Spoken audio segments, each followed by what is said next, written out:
Hello, my name's Deborah Goodall and I'm at the North Sea Observatory, which sits on Chapel Point. Built in 2018, this is a purpose-built marine observatory and it's adjacent to some fabulous south-facing beach huts.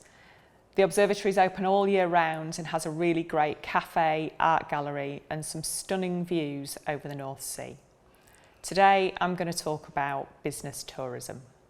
So we'll start with what is business tourism. So really it's just a fancy name for those who visit a place or an area for business purposes. Sometimes you might refer to these people as business travellers. The official definition is that business tourism is concerned with people travelling for the purposes which are related to their work. So, for example, last night I came down to Lincolnshire and stayed overnight at a really nice holiday park, and that is obviously related to my work today. So you might not think that business tourism relates to your business specifically, but it probably provides an opportunity that's at least worth exploring. Business tourism is a really large and important part of the UK economy, and it's estimated to be worth about £70 billion.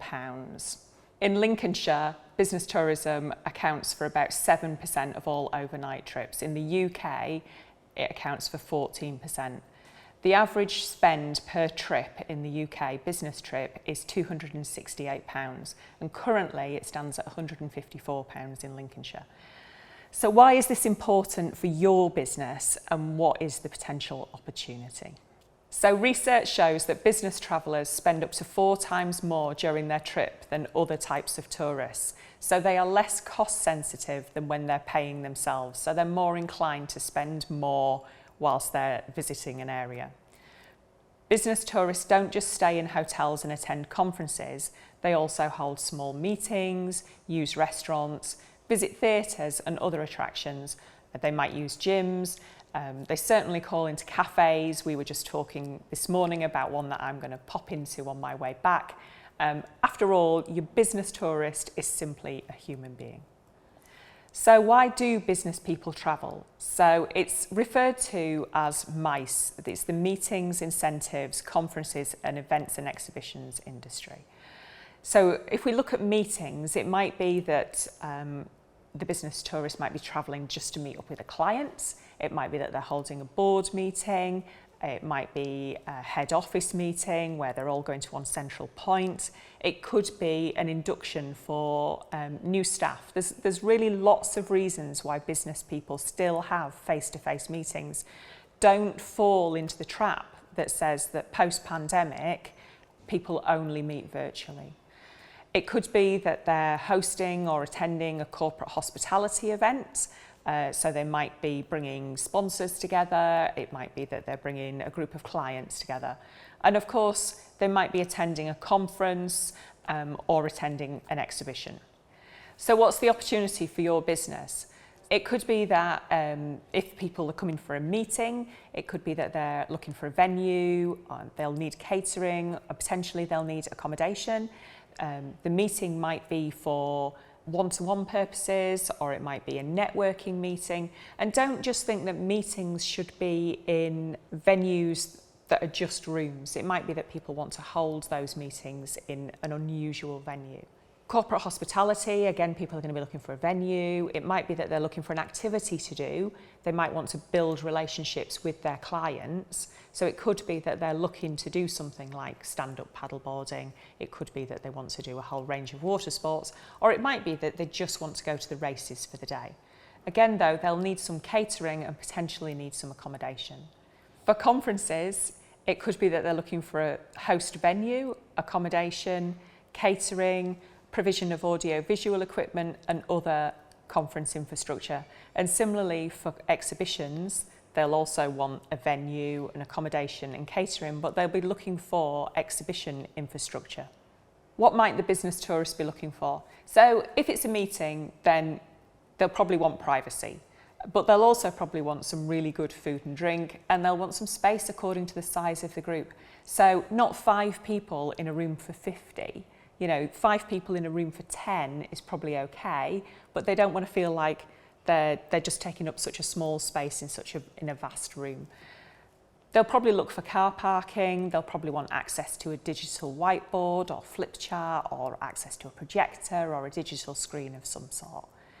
It doesn't necessarily mean that these people want to be in a meeting room though, they might be looking for something unusual. So we've hosted networking events in places such as theatres and art galleries, so it's not always about just people looking for the obvious. So for corporate hospitality, obviously people are looking for a venue and they'll have capacity requirements. And it might be that they're also looking for a venue that can provide an activity. So if they're team building, it might be that they want to do some water sports, or they might be looking for a race course to visit, and they'll want to see what's going on the race course, but they might also want that onto a screen in the room that they're using. Obviously, they'll also want provision of really good food and drink, and the ability for the team or their guests to get there easily, and they might want some overnight accommodation. So for exhibitions, people will be looking for the right venue, and again, the capacity will be important, but so will good connections to road or rail network, and also good connections to the internet. Car parking will also be important to people looking for an exhibition venue. However, they might not want all of these things from one provider, so is there an opportunity for your business to be a supplier? So if you can identify a venue that might provide corporate hospitality, could you provide the activity, or could you be a contracted caterer to provide the food and drink? It's really easy to fall into the trap and think that business people want to stay in or use large hotels and venues. However, that's not always the case, and increasingly, actually, it's not the case. Often business tourists are looking for boutique hotels or B&Bs. They're often more attractive than a chain hotel. It might be that they're looking for an unusual venue for an exhibition or conference, and that in itself can be part of the attraction of the event for the delegates who are coming along.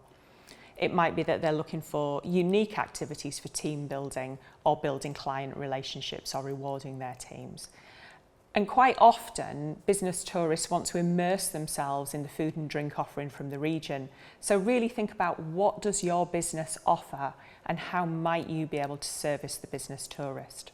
And don't forget, business tourists often return to an area they've visited, again for repeat business purposes or potentially for leisure purposes, coming back with their families or partners or friends to enjoy the place that they've sort of dived into on a business trip. That's the end of the session on what business tourism is, and I hope that you found the session interesting and useful. You can go to business.visitlincolnshire.com for more bite-sized videos and information.